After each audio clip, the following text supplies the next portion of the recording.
I think that after you suffer a brain injury, you're at your most vulnerable, right?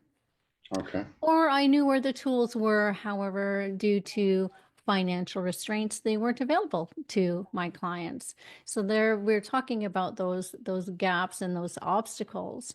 And you would think that in this day and age, the amount of brain injury survivors um, in our world, that there would be more of a priority to ensure that they have the tools in order to recover most efficiently.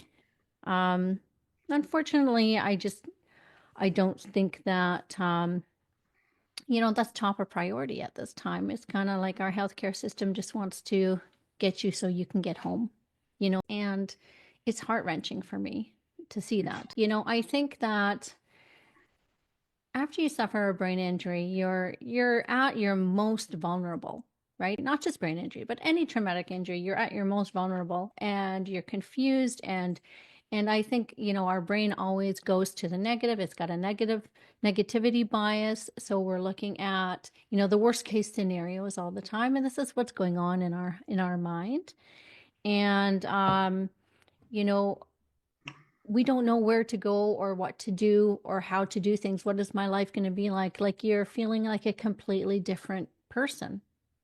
Yes. Your identity has shifted. That right there is a really, really hard pill to swallow, let alone all the other difficulties that you're facing.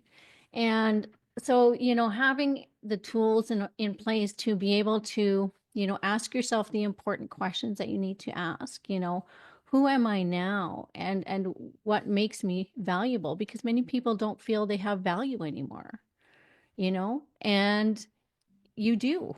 You really, really do. And so asking those questions, what is my value? What do I have? What are my strengths? And when you start to see those, you start to lift yourself up.